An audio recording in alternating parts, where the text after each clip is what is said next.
A stained glass has been used for centuries, really, and its origins, especially in Europe, were for people who weren't able to read or write. This was a visual representation of Christianity, of scenes from the Bible, saints.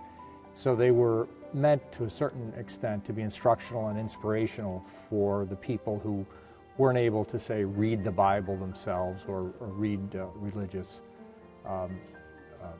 publications. And they became sort of an architectural fixture for Christianity that was carried over to the United States when churches started to be built over here. It was also important as well in the early years over here when you had immigrant groups coming in. They were come from foreign countries, from Germany, from Italy, from Eastern Europe or whatever. And again, language might have been an issue, but again, the pictures were recognizable. They could recognize a scene of the Nativity or one of the saints or Jesus or whatever. So they were a way of reinforcing for people their faith, the commonality of the faith. Whatever church they would go into, there would be recognizable images. They're a teaching lesson about our religion, about the truths that we teach about the nature of God and of Jesus and all that surrounds our faith.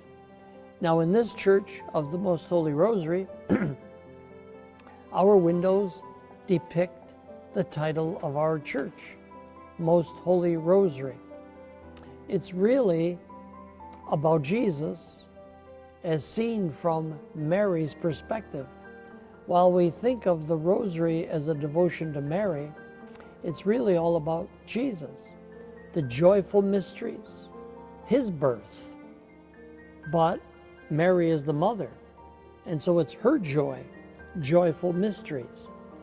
The sorrowful mysteries, by the way, there's 5 in each. Traditionally, we have looked at 5 events, 5 stained glass, 5 decades of the Rosary for the joyful mysteries, the birth and the early days of the life of Jesus.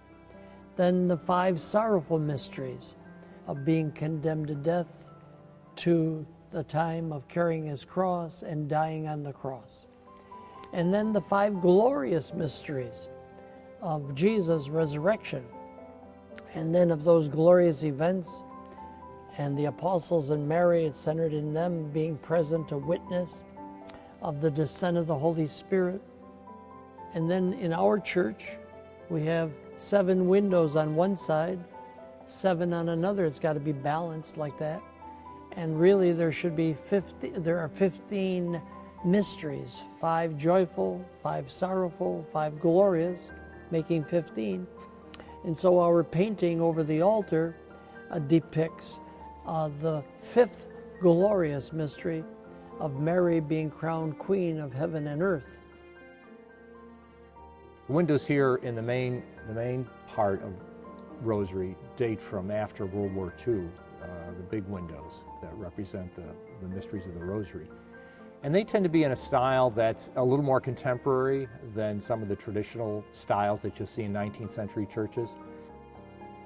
But as you go from church to church, you know, depending on the artist, depending on the studio, there's different variations. I think what's more interesting sometimes is to look at the scenes that that particular church or that particular congregation decided to use. Were they scenes from the Bible? Did they have a particular theme like they do in the chaplet Rosary? Or were they representing certain saints? Were these saints that might have been especially important to that ethnic group who founded that church? So it gives warmth to our setting, and it makes us feel warm toward the saints and toward our faith, as stained glass windows add warmth and beauty. And we wish that they would take more time to study these windows of their particular parish church where they spend so much time and have grown up, a lot of them, and lived a long time here. This is pride to them. Learn it a little bit more.